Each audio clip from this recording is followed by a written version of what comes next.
From Pacifica, this is Democracy Now! The level of corruption and wealth among Iranian leaders shows that Iran is run by something that resembles the mafia more than a government. Secretary of State Pompeo delivers a speech against Iran Sunday. President Trump follows up by tweeting, "Never, ever threaten the United States again, or you will suffer consequences the likes of which few throughout history have ever suffered before." We'll get response from Trita Parsi of the National Iranian American Council. Then we look at direct action against nuclear weapons in the United States. Wanted very much to get as close as we possibly could to the heart of evil, which is to say the weapon systems themselves. On the 50th anniversary of Martin Luther King's assassination, 7 Catholic Plowshares activists secretly entered naval submarine base Kings Bay in Georgia, one of the largest nuclear submarine bases in the world. They were armed with just hammers, crime scene tape, baby bottles containing their own blood, and an indictment charging the U.S. government with crimes against peace. It was the latest of 100 similar anti-nuclear plowshares actions around the world. The majority of the activists are in jail. We'll speak with 2 who are out, Carmen Trotta of Catholic Worker, and Martha Hennessy, granddaughter of Dorothy Day, the founder of the Catholic Worker movement. Then, has Israel legalized apartheid? This is a defining moment in the annals of Zionism and the history of the State of Israel. As Israeli lawmakers pass a law defining Israel as the nation-state of the Jewish people, giving them the sole right to self-determination, we'll get response from Youssef Munayir of the U.S. Campaign for Palestinian Rights and Rebecca Vilkomerson of Jewish Voice for Peace. All that and more coming up. Welcome to Democracy Now!, democracynow.org, The War and Peace Report. I'm Amy Goodman. President Donald Trump lashed out at Iran Sunday, warning he was prepared to unleash dire consequences on Iran if its president threatens the United States again. In a Sunday evening tweet addressed to Iranian President Hassan Rouhani and written in all caps, Trump wrote, "Never, ever threaten the United States again, or you'll suffer consequences the likes of which few throughout history have ever suffered before. We're no longer a country that'll stand for your demented words of violence and death. Be cautious," unquote. Trump's threat came just hours after President Rouhani warned the U.S. against attacking Iran, saying, quote, "War with Iran is the mother of all wars." Mr. Trump, don't play with the lion's tail. This would only lead to regret. You will forever regret it. Rouhani's comments came after he learned Secretary of State Mike Pompeo was set to address the Iranian-American audience in California at the Reagan Library. During those remarks delivered Sunday, Secretary of State Pompeo compared Iran's leaders to con artists and mobsters. This comes as the U.S. is working to restore sanctions against Iran and companies that do business with Iran after Trump withdrew the U.S. from the landmark 2015 Iran nuclear deal in May. We'll have more on the Trump administration's war of words with Iran later in the broadcast. In Afghanistan, at least 14 people were killed and more than 40 others wounded Sunday after a suicide bomber struck near Kabul's main airport. The attack ripped through a crowd of supporters of Afghan Vice President Rashid Dostum, an ethnic Uzbek politician who just returned to the Afghan capital after more than a year of self-imposed exile. Dostum was unharmed in the explosion. He left Afghanistan last year after the country's attorney general ordered the arrest of his bodyguards for allegedly torturing and sexually assaulting a rival politician. Dostum was also involved in a massacre in 2001 that killed up to 2,000 Taliban prisoners of war. Elsewhere in Afghanistan Sunday, gunmen stormed a mosque in eastern Nangarhar province, opening fire and killing 4 worshippers during evening prayers. In northwestern Pakistan, a suicide bomber struck a convoy carrying a candidate in Pakistan's general election, killing him and his driver and wounding 3 other people. The Pakistani Taliban claimed responsibility for the attack, which killed Ikramullah Gandapur, a member of the Pakistan Justice Movement, the party headed by former cricket star turned election frontrunner Imran Khan. The bombing came on the eve of Wednesday's general election amidst increasing violence aimed at derailing the vote. Earlier this month, a massive suicide bombing claimed by ISIS at an election campaign gathering in the southwestern province of Balochistan killed 151 people, injuring another 200. Back in the United States, the FBI has obtained a recording in which Donald Trump discussed how to suppress the story of Karen McDougal, a former Playboy model who alleges she had a year-long extramarital affair with Trump in 2006. In the tape made before the 2016 election, Trump reportedly discussed with his former attorney and fixer Michael Cohen whether to buy the exclusive rights to the story of Karen McDougal, who alleges she had an affair with Trump. At the time, McDougal had sold her story for $150,000 to the National Enquirer, a tabloid published by Trump's close friend David Pecker. The paper ultimately kept the rights to the story and refused to publish it in a process known as catch and kill. The tape will now be available to prosecutors in any future criminal investigation of Michael Cohen after Trump's legal team reportedly waived attorney-client privilege on the recording. On Sunday, the lawyer for another woman Trump allegedly had an affair with, adult film star Stephanie Clifford, known as Stormy Daniels, predicted more recordings of Trump's conversations with Michael Cohen will emerge. This is Stormy Daniels' lawyer, Michael Avenatti, speaking on ABC this week. This is not the only tape. I can tell you that for a fact. There's multiple tapes. You don't know that there are more tapes of President Trump, though. No, I do know there's more tapes of President Trump. There's multiple tapes of President Trump, number one. All right, so that's first of all. That ultimately is going to prove to be a big problem for the president. You know, that old adage, you live by the sword, you die by the sword, is going to be true in this case because the president knew that his attorney, Michael Cohen, had a predisposition towards taping conversations with people.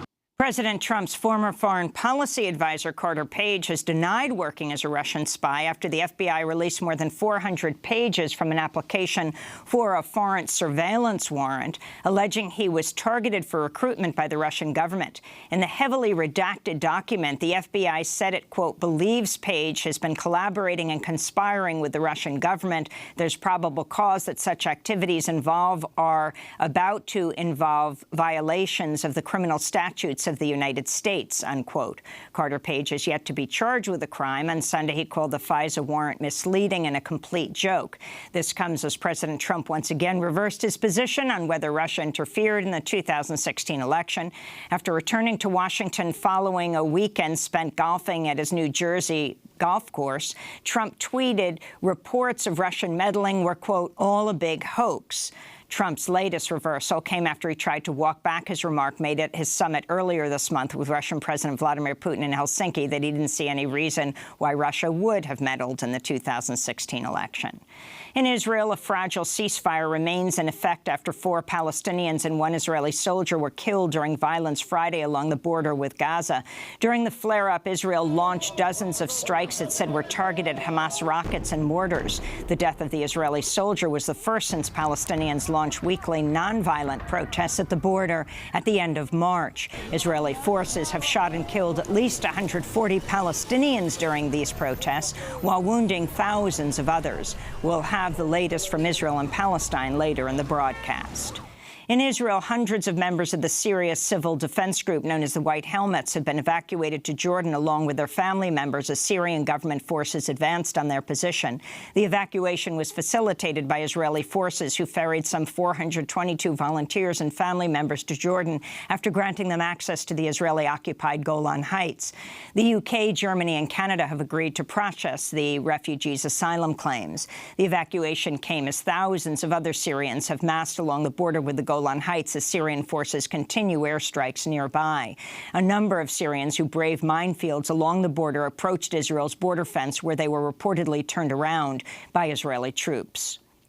Ecuador's president has cleared the way for his government to withdraw asylum protection for WikiLeaks founder Julian Assange and to hand him over to British authorities. That's according to The Intercept, which reports Assange could soon face a prison term of up to 2 years if he's convicted of contempt of court for missing a bail hearing after he holed up in the Ecuadorian embassy in London more than 5 years ago, as he sought to avoid a Swedish sexual assault investigation. He was cleared of any of those charges by Sweden. This comes as the Trump administration is reportedly planning to seek Assange's extradition to the U.S., where he could face espionage charges. Back in the United States, President Trump has once again called for NFL players who take a knee during the playing of the national anthem to be punished.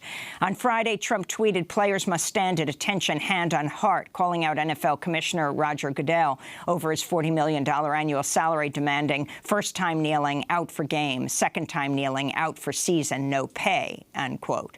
Over the past 2 seasons, dozens of players have knelt during the anthem to protest police shootings of unarmed black men.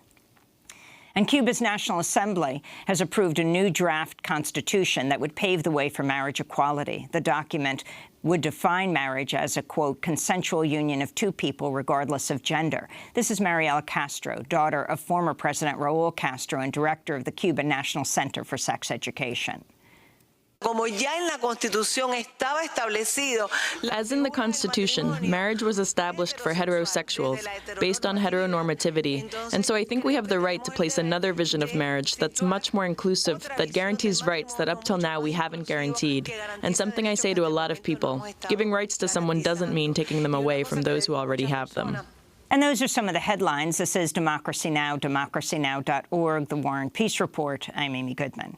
President Donald Trump lashed out at Iran Sunday, warning he was prepared to unleash dire consequences on Iran if its president threatens the United States again. In a Sunday evening tweet addressed to Iranian President Hassan Rouhani and written in all caps, Trump wrote, "Never, ever threaten the United States again, or you'll suffer consequences the likes of which few throughout history have ever suffered before. We're no longer a country that'll stand for your demented words of violence and death. Be cautious," he tweeted. Trump's threat came just hours after Rouhani's speech earlier Sunday, in which the Iranian president warned the U.S. about pursuing a hostile policy against his government. Mr. Trump, don't play with the lion's tail. This would only lead to regret. You will forever regret it. We have been the guarantor of the regional waterways security throughout history. Remember, we established the security of oil shipping routes throughout history. Don't forget this. You are not in a position to incite the Iranian nation against Iran's security and interests. The Iranian nation knows its interests and sacrifices to protect it. You are mistaken. This comes as the United States has stepped up pressure on Iran, saying it'll reimpose sanctions after Trump decided to withdraw from a 2015 nuclear deal that was crafted by the Obama administration. In a speech Sunday to a largely Iranian-American audience, Secretary of State Mike Pompeo compared Iran's leaders to a mafia and promised unspecified backing for Iranians who are unhappy with their government. Pompeo spoke at the Ronald Reagan Presidential Library outside Los Angeles. The level of corruption and wealth among Iranian leaders shows that Iran is run by something that resembles the mafia more than a government. The regime's revolutionary goals and willingness to commit violent acts haven't produced anyone to lead Iran that can be remotely called a moderate or a statesman. Some believe that President Rouhani and Foreign Minister Zarif fit that bill. The truth is they're merely polished frontmen for the Ayatollah's international con artistry. Their nuclear deal didn't make them moderates. It made them wolves in sheep's clothing. Governments around the world worry that confronting the Islamic Republic harms the cause of moderates. But these so-called moderates within the regime are still violent Islamic revolutionaries with an anti-America, anti-West agenda. You only have to take their own words for it. Secretary of State Pompeo stopped short of calling for regime change, but members of the Trump administration, including National Security Advisor John Bolton and Trump attorney Rudy Giuliani, have ties to the Mujahideen Khalq, or MEK, a group of Iranian exiles who've called for regime change in Iran. The MEK was once on the State Department's list of foreign terrorist organizations before reinventing itself as a moderate political group. On Sunday, the National Iranian American Council placed a full-page ad in the Los Angeles Times with an open letter to Pompeo that criticized the Trump administration's ties to MEK, writing support for violent organizations such as Mujahideen al-Khalq, which has used terror to kill Iranians and Americans alike by key advisors to and members of the Trump administration, raises serious concerns as to whether your administration's objective is to support the Iranian people's struggle for democracy and independence or to use their legitimate grievances to destabilize Iran and turn it into a failed state. Well, for more, we go to Washington, D.C., where we're joined by Trita Parsi, founder and president of the National Iranian American Council. His most recent book, Losing an Enemy, Obama, Iran, and the Triumph of Diplomacy. His most recent piece for the New York Review of Books headlined, Why Trump's Hawks Back the MEK Terrorist Cult. Welcome back to Democracy Now!, Trita. Thank you so much for having me. Talk about the Rouhani's comments, Pompeo's speech, and now most recently, President Trump's threatening tweet against Iran. Well, I think Pompeo's speech and the effort that he gave to essentially give the impression that he cares for the Iranian people was quickly negated by this rather unprecedented tweet by Donald Trump, essentially threatening war over Twitter. And I think it reveals that now, beyond any doubt, the Trump administration's policy is, and frankly has always been, escalation and confrontation. Whether that confrontation will take place through a direct military confrontation or whether it will be the Trump administration continuing and intensifying their efforts to destabilize Iran, or as Reuters reported over the weekend, to foment unrest in Iran, remains to be seen. But without a doubt, this is not an administration that is pursuing a policy of actually trying to find a new way to the negotiating table or striking a new deal. Everything they're doing right now is only compatible with a policy of confrontation. I want to turn back to Secretary of State Mike Pompeo speaking Sunday.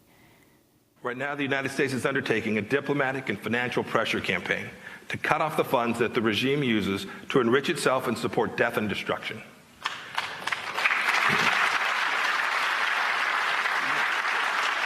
We have an obligation to put maximum pressure on the regime's ability to generate and move money, and we will do so. At the center of this campaign is the reimposition of sanctions on Iran's banking and energy sectors. As we've explained over the last few weeks, our focus is to work with countries importing Iranian crude oil to get imports as close to zero as possible. That's Pompeo. Trita Parsi. So I think you will see there's a lot of what he said when it comes to criticism of the government in Iran that a lot of people would agree with, because at the end of the day, this is a government that has been very repressive politically. It is incompetent in many areas, and its corruption is only increasing over time.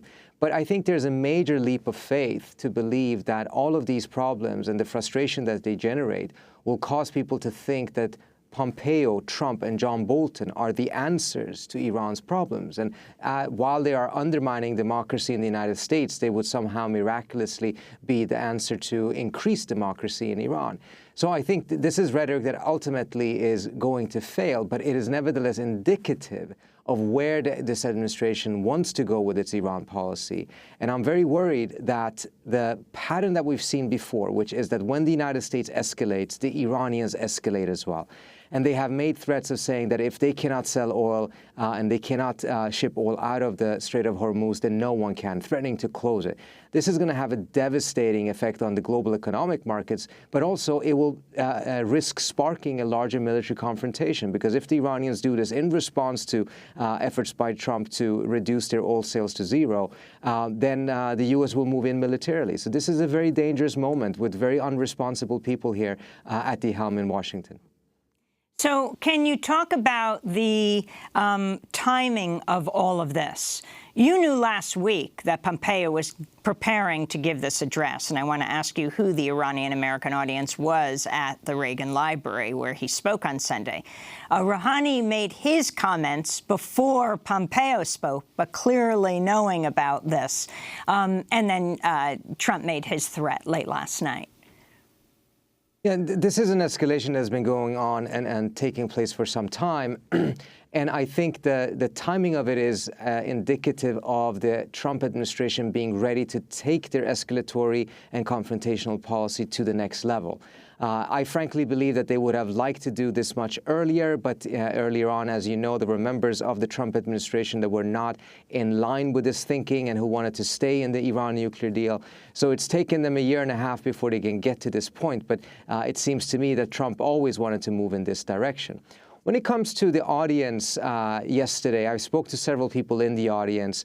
It's a mixture. There's a lot of people who want to see the United States take a much more belligerent policy. There are a very small group within the Iranian-American community, but they have numbers in Los Angeles, and many of them were in the audience. There were people who were there simply out of curiosity. They did not believe necessarily that their presence would be seen as support for what Pompeo was saying. But I think it's also important to note that based on several people I spoke to, as well as footage that came out of there, the majority of the people in the audience were not Iranian Americans. Even though this was presented as an address to the Iranian American community, the majority of the people in the room were actually non-Iranian Americans. And in fact, it goes to a larger point here. If the Trump administration actually was interested in a genuine dialogue with the Iranian American community, that dialogue should have been initiated before Trump imposed the Muslim ban. It should have been initiated before he pulled out of the nuclear deal.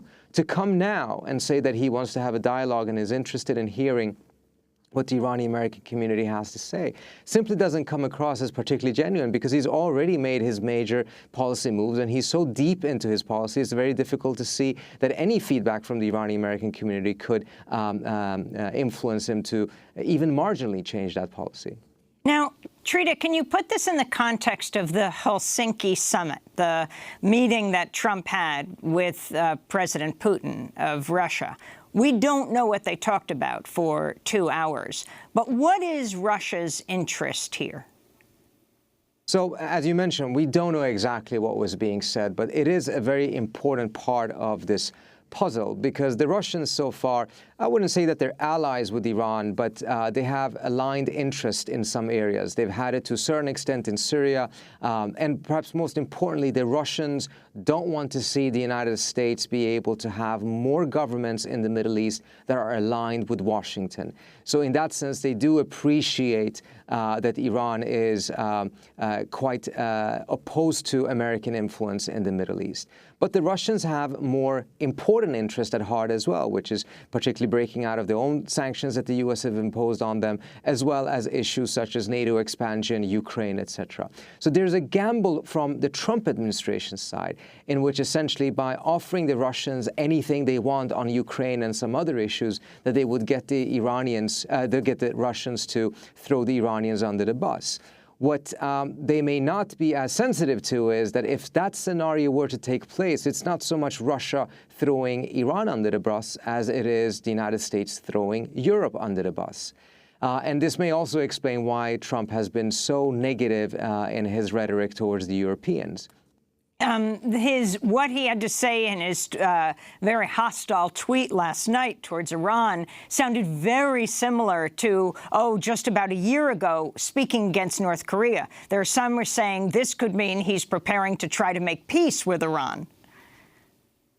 I find that somewhat unlikely, and I'll explain why. Certainly on the surface, it does look like that. And if this is some sort of a bizarre negotiation strategy, then at the end of the day, it is much better if the Trump administration and the Iranians negotiate than to move down a path of confrontation. But I think we have to keep a very important element in mind. In Asia, around North Korea, almost all of America's allies, and even some of America's competitors, wanted to see a diplomatic effort between the United States and North Korea, and they desperately wanted to avoid a war between the two countries precisely because such a war would be nuclear. In the Middle East, you have a very different scenario. America's close allies in the Middle East, particularly Saudi Arabia, UAE, and Israel, do not favor diplomacy with Iran, have opposed any dialogue between Tehran and Washington, and are on record for the last 10, 15 years pushing the United States to go to war with Iran. Former Secretary of Defense Bob Gates said that the Saudis want to fight the Iranians till the last American. So mindful of this and mindful of the susceptibility of the Trump administration to pressure from these governments, it simply is far less likely that the end game that Trump has with this tweet is to actually drive things towards a negotiating table. And MEK, explain who they are and whether you think they're clearly Pompeo is threatening regime change here, and what does that have to do with MEK?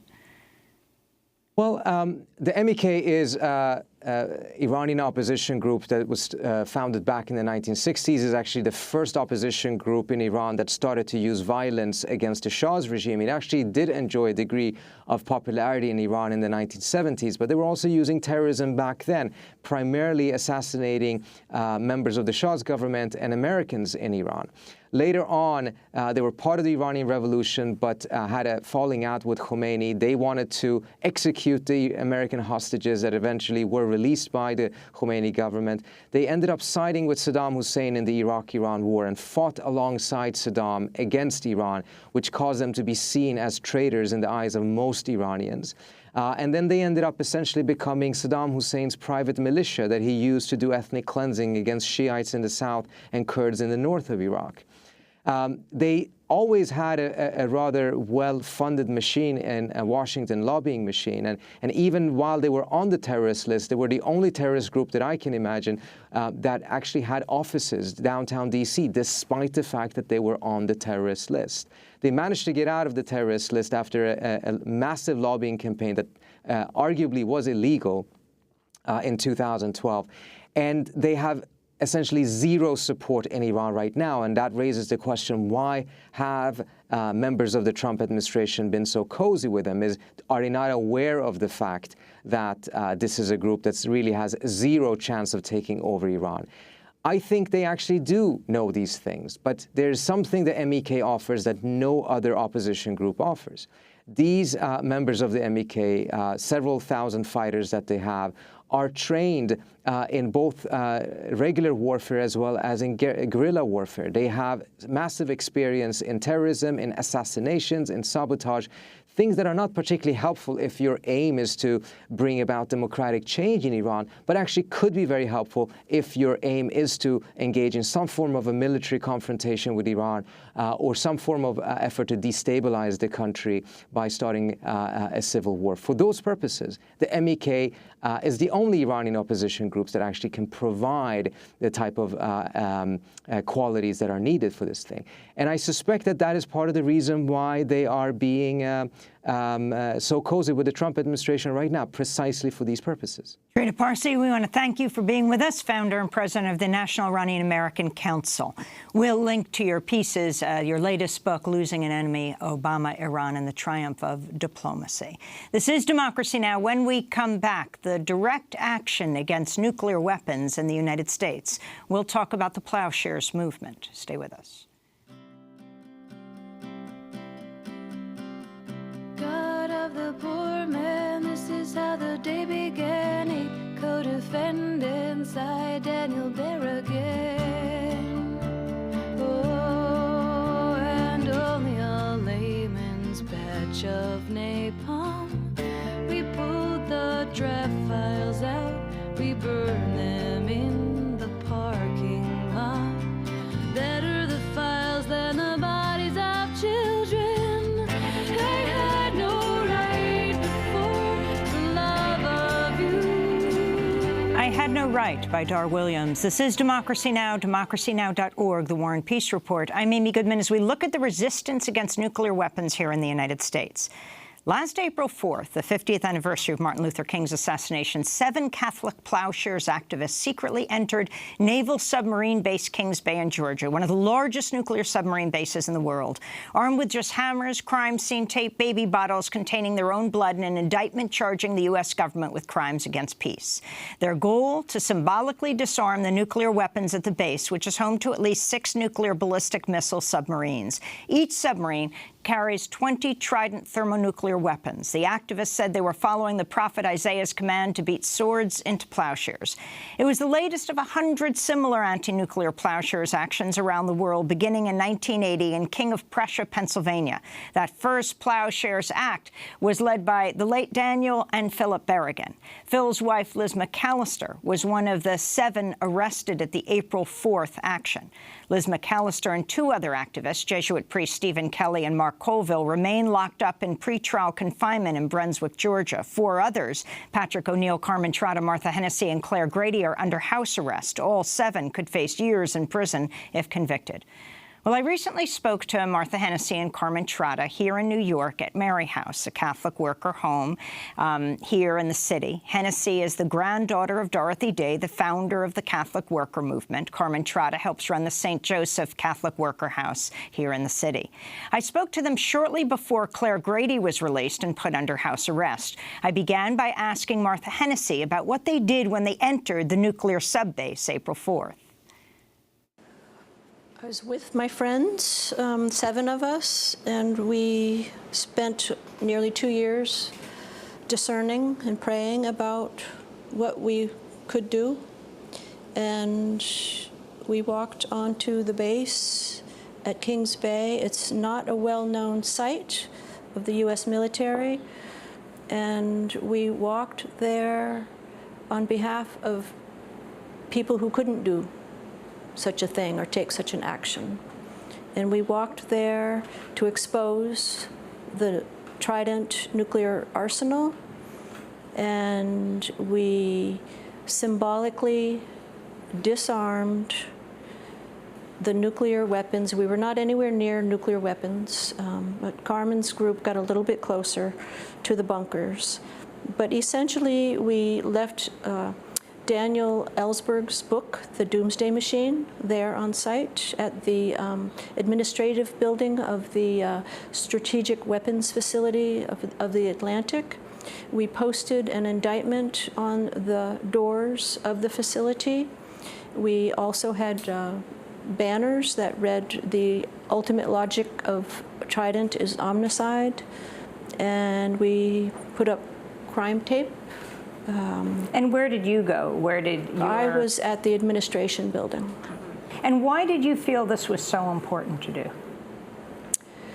I believe that the United States nuclear arsenal is the linchpin of white imperialism being wrought upon the world. I think that we have used these nuclear weapons in ways since Hiroshima 73 years ago.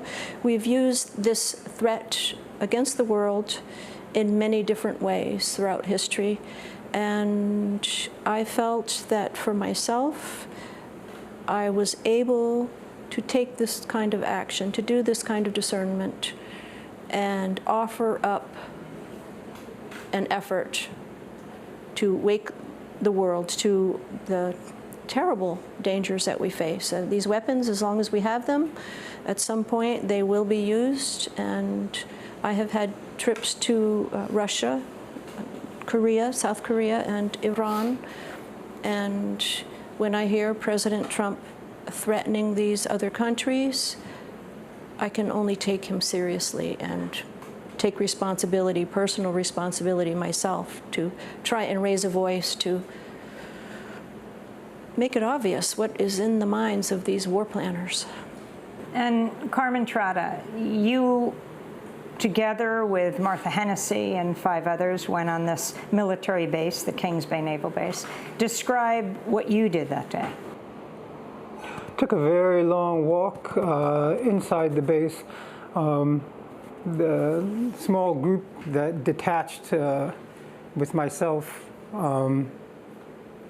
wanted very much to get as close as we possibly could to the heart of evil, which is to say the weapon systems themselves.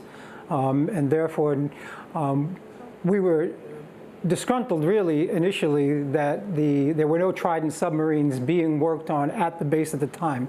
If that were so, we would have tried to get to the Trident itself. The fact was that that was not so at the time, and therefore we went to go to the bunkers, where the nuclear weapons themselves are housed, and managed to cut a few fences, and were very perplexed by the complexity of the last fence, frightened by it, frightened by being in a lethal force zone.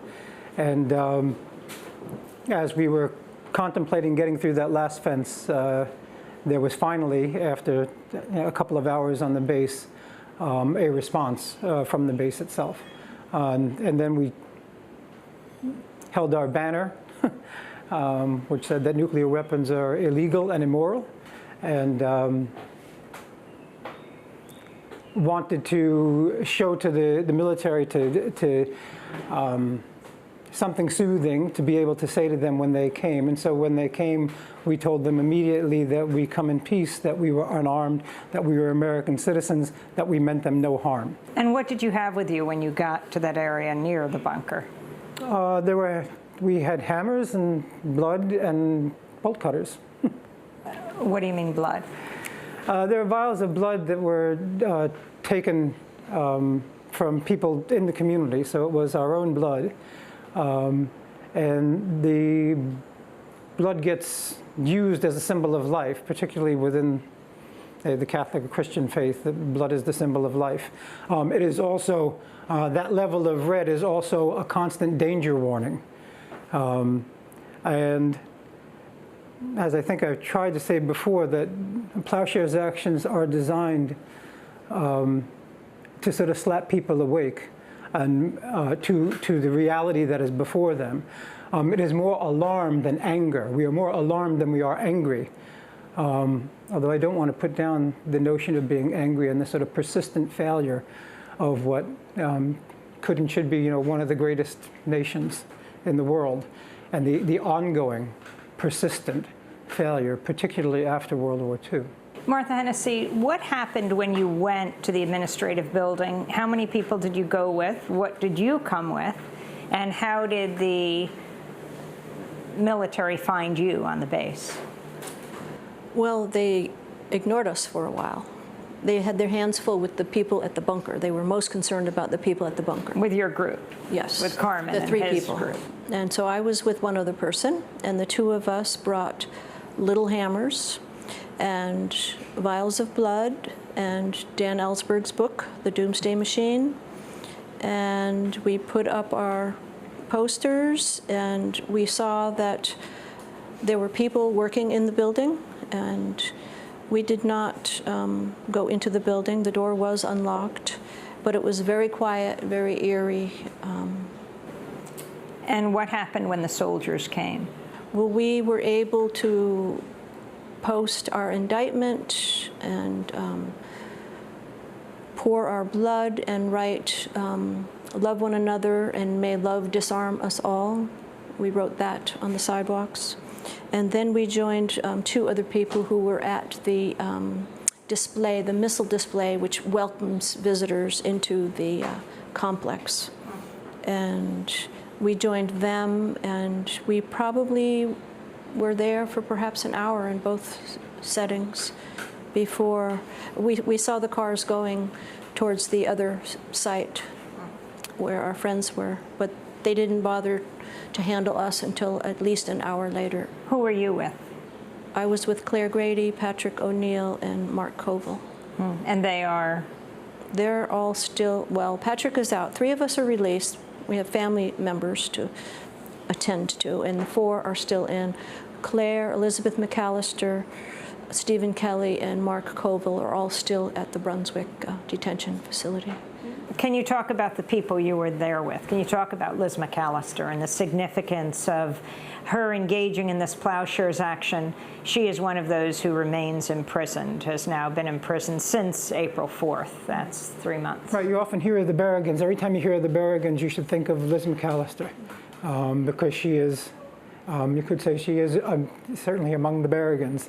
And I think, a very compelling force in drawing this community together was that at this kind of late stage in her life, she still had the heart and courage and soul to want to confront this enormous crime, war crime, ongoing, something that the family had engaged in for years. I mean, these are, the Berrigans, along with Liz, after the war in Vietnam, they having recognized the horror of Vietnam, having resisted it persistently for years, when the war finally ended, they said, okay, so this episode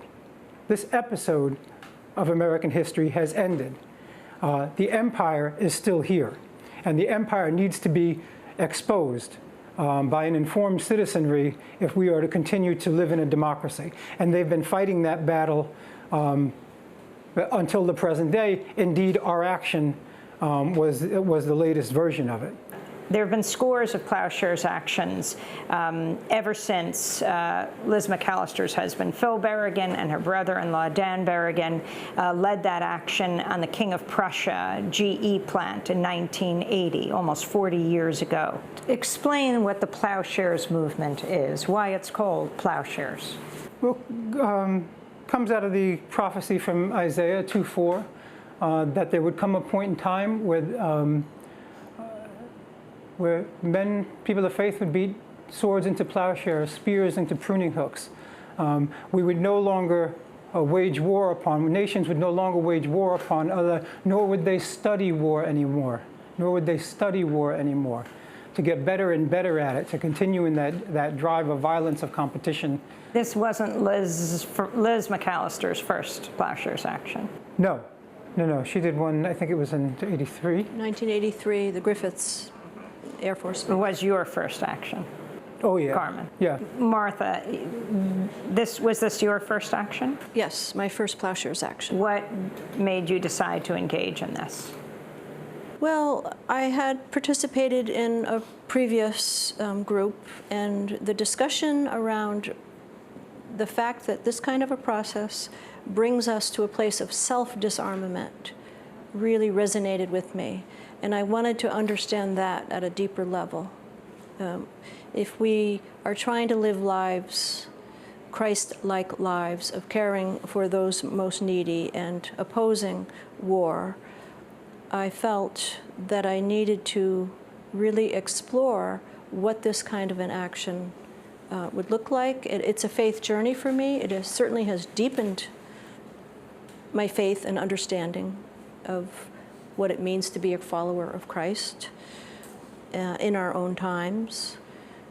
But it's that self-disarmament, and that also goes along with the work that we do with taking care of the homeless, where we must wear the rough edges off of ourselves to make ourselves holier and more available to this kind of work, that willingness to self-sacrifice. So can you talk about the charges against you now and the years in prison that you face? Yes, we were initially given state charges, which a month later were turned into federal charges, and the 4 charges are, and we consider having 4 charges to be very redundant. But they are conspiracy, trespass, depredation of government property, destruction of naval property, something like that. And I think for each count, the trespass is a misdemeanor facing 6 months, but the others are more serious, anywhere from 5 to 10 years. But they tend to threaten us with the worst because they do not want citizens going onto these military bases. And so, yes, we do face serious charges. Now let's talk about the trial. Will you be able to bring up your reasons for doing what you did? Highly unlikely. I mean, the federal courts have done an excellent job since 1980 of disallowing any kind of necessity defense. Of course, we want to talk about the Nuremberg principles. We want to talk about the Geneva Conventions. We want to talk about nuclear weapons, Trident submarine system. But typically what has occurred is prosecution demands a whole list of terms that cannot be presented. So the jury never hears who we are, what we did, why we did what we did. So what do they think? You went onto the base and... Everything gets reduced to destruction of property and trespass. So we end up focusing on cut fences rather than focusing on what's behind those fences. Now, your lawyers have presented a motion to dismiss in court. And among those they cited were the declarations of Catholic Bishop Thomas Gumbleton, who declared that the actions of the Kings Bay plowshares are totally consistent with and supported by Catholic social teaching that any use or threat of use of nuclear weapons is totally immoral. Will the jurors be able to hear this? It will be a miracle if any of those declarations, both from a religious perspective, from a physician's or social responsibility perspective, from a military perspective, and from a professor of the law perspective, it will be a miracle if any of those testimonies get into the court. And so why do you do what you do? We do what we do because that's what we're called to do. And it's not necessarily a question of success or failure. And who knows? The Holy Spirit works in strange ways. Perhaps there is some kind of window in this current climate where some of these discussions can happen. I mean, it's a dialogue that desperately needs to happen. And the world is waiting for the U.S. courts to do what's right. How are you preparing for years in prison? Martha? It's hard to say how one would prepare for something like that. It's a stripping down process. I mean, I spent 2 months recently in prison, and that gave me a taste of what life would be like. And before you were released now with your ankle monitors. And, you know, the works of mercy require us to attend to the imprisoned, and one very good way of doing that is living with them. And so I do my best to prepare emotionally and spiritually. And Carmen, how are you preparing? I'm not sure that there is a way to prepare. I will say that there came a point, I didn't mind, my initial fears of going to prison had to do with violence among the prisoners. And I saw almost none of that. In fact, I saw a lot of cohesion among the prisoners. There was the potential for violence from the guards. But it was after 2 months that for the first time I realized that the greatest fear about prison is depression, about having your life so neutralized, so stopped short, which is why I say, write cards to people, keep in touch with people, see how they're feeling in prison. Because there did come a time where I thought to myself, you know, brother, you are sleeping too much. Because there's nothing outside that cell door to go to, and you need to sort of change that and get out there. And I had a Guatemalan cellmate who was a joy to me. And so in many ways, he kept me sane. Was he an immigrant prisoner? Oh, yeah, there were 5 of them in our cell. Immigrant detainees? Yeah. There were 5 of them. They were all sort of heroic. They came here to labor and send money back to their families. And and they were a remarkably good set of people. I wish I spoke Spanish and could have gotten more deeply involved with them. In fact, I forgot my roommate's name immediately upon hearing it. He forgot my name, or couldn't believe perhaps that my name was Carmen. And so I always called him compañero, and he always called me my friend, or sir, my friend. So as we move into the 73rd anniversary of the dropping of the nuclear bombs on Hiroshima and Nagasaki, and you move towards your trial, starting with President Obama, then on to President Trump, there is a multi-billion-dollar, they call it updating of the nuclear arsenal, and that's moving forward. President Trump is castigating his NATO allies to spend more money on military.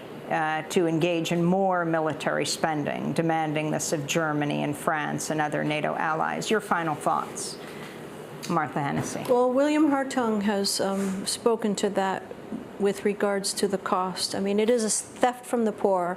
It is bleeding our society. These billions of dollars are going directly into the pockets of a very few weapons manufacturer. There's no democratic aspect to this process whatsoever. A lot of the decision-making is very hidden, very secret. Donald Trump is taking care of his friends, and it's an absolute theft from the globe, and it's also an environmental catastrophe. So, in what way? Well, just there have already been probably 1 million casualties, what with the actual dropping of the 2 bombs on these open cities, but also in the production and the open air testing, Rocky Flats, Hanford, Oak Ridge, Marshall Island, Peoples. All of these people have been affected over the decades. And there have been many, many, many casualties already. And finally, Carmen Trotta. It's the ongoing sort of promotion of competition as opposed to cooperation with the earth, with the planet, cooperation with other human communities. Your friend, very much admired here, Noam Chomsky, talks about the end of organized life, that what we are looking at in 2018, what the next generation is looking at, is the end of organized life. And the 2 things that he goes on in this speech about are global warming on the one hand and the nuclear arms race. That was Carmen Trotta, who helps run the St. Joseph Catholic Worker House here in New York City, and Martha Hennessy, granddaughter of Dorothy Day, the founder of the Catholic Worker Movement.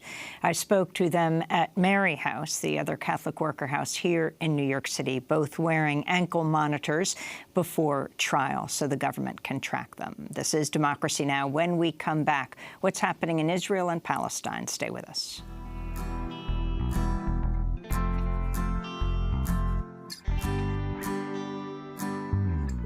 في بينا أمل للتحرير نحلم فيه في بينا وعي لازم نحارب فيه في بينا قدس محتاجة فينا النور في بينا وطن أمل فينا بالتحرير. We have hope by revolution makers here on Democracy Now!, democracynow.org, The War and Peace Report. I'm Amy Goodman. We end today's show in Israel, where a fragile ceasefire remains in effect after 4 Palestinians and 1 Israeli soldier was killed during violence Friday along the border with Gaza. During the flare-up, Israel launched dozens of strikes it said were targeted at Hamas rockets and mortars. The death of the Israeli soldier was the first since Palestinians launched weekly nonviolent protests at the border in March. Israeli forces have shot and killed at least 140 Palestinians during those protests, while well over 12,000 have been injured. This comes as Israeli lawmakers drew condemnation Thursday for passing a law that defines Israel as the nation-state of the Jewish people and gives them the sole right to self-determination. The law declares Hebrew the country's only official language and encourages the building of Jewish-only settlements on occupied territory as a national value. This is Israeli Prime Minister Benjamin Netanyahu. This is a defining moment in the annals of Zionism and the history of the State of Israel. The controversial bill passed on a vote of 62 to 55 over the objection of Arab Israeli lawmakers who threw papers in the air in protest after its passage. For more, we're joined by Democracy Now! Video stream by Yusuf Munayyer, the executive director of the U.S. Campaign for Palestinian Rights, and joining us in studio, Rebecca Vilkomerson, executive director of Jewish Voice for Peace, co-authored a new op-ed in The Independent headlined, "As Jews, we reject the myth that it's anti-Semitic to call Israel racist." We welcome you both to Democracy Now! Yusuf, let's begin with you. If you could talk about what's happened in Gaza right now, the death toll up to 140, and then move on to the law that was just passed on Thursday. Sure. Well, the most recent events that we've seen in the Gaza Strip are sort of a escalation that happens from time to time and forces, many in the media and us here in the United States and the outside world to tune back in to Gaza based on the fear that it is on the brink of yet another major Israeli bombardment. But the reality is that in those moments when we are not tuned in, the constant and structural violence that Palestinians in Gaza face because of the occupation, because of the policies of Israeli siege, and because of the violent methods of enforcement that the Israeli military uses to support those policies, continues all the time. And this is altogether part of a broader agenda by the State of Israel to quell any sort of resistance to what it seeks to do throughout the entirety of the territory, which is to impose its will on the native population of Palestinians, both in the West Bank and Gaza and occupied territories, but also on Palestinian citizens of Israel, under the premise that it is the Jewish population that is in control, that deserves to be in control, and that any rights at all that may be afforded to non-Jews are really done as a favor and not something that the Jewish state has to do because of principles of equality or tolerance or democracy or anything like that. And the most recent step that the Israeli Knesset has taken through the passage of this law, I think, is the best proof of that, showing very clearly that the Israelis no longer care about, even pretending to balance this notion of being a Jewish state and a democracy.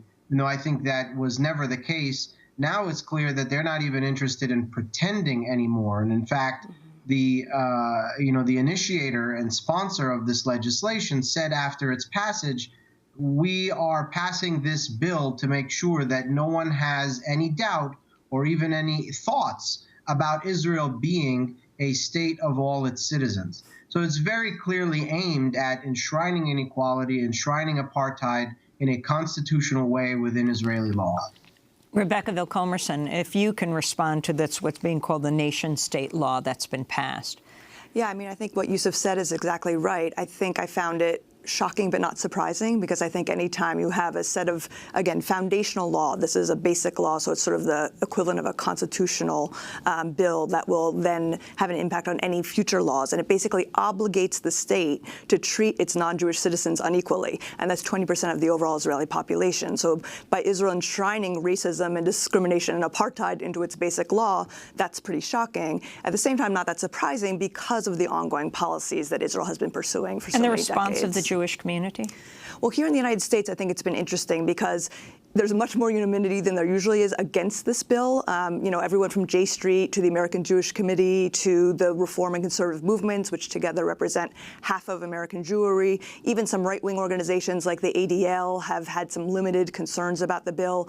And I think it's a reflection of, Peter Beinart sort of had this seminal essay that he wrote in 2010, which talked about the ways that the Jewish Israeli population was moving to the right and the American Jewish population is staying sort of liberal and progressive, and there's a split that's happening, and I think we're seeing the fruition of that, and people are just horrified by this sort of extreme right-wing agenda that I think the Netanyahu government is feeling empowered by the Trump administration to enact fully.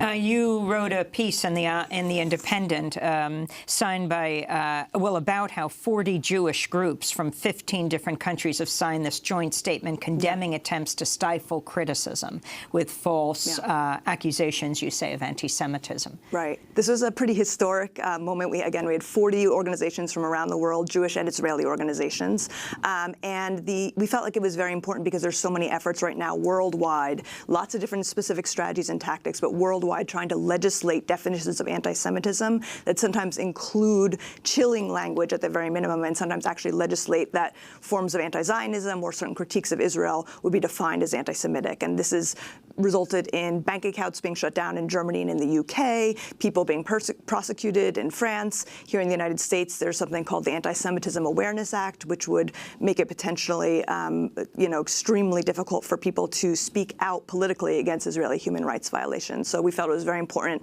to lend a Jewish voice against that and to say that BDS is a legitimate tactic to be using in this particular moment. That's You're talking about the boycott, divestment, and sanctions, sanctions movement. Yusuf Munir, what happens from here after this law is passed and also in Gaza? Well, I think there's great concern for what may happen in Gaza in the coming months. Of course, as we know, in the major Israeli bombardments of Gaza in 2008, 2009, and in the fall of 2012, in the summer of 2014, all of them preceded Israeli elections by a matter of months. And we are, expecting Israeli elections in 2019.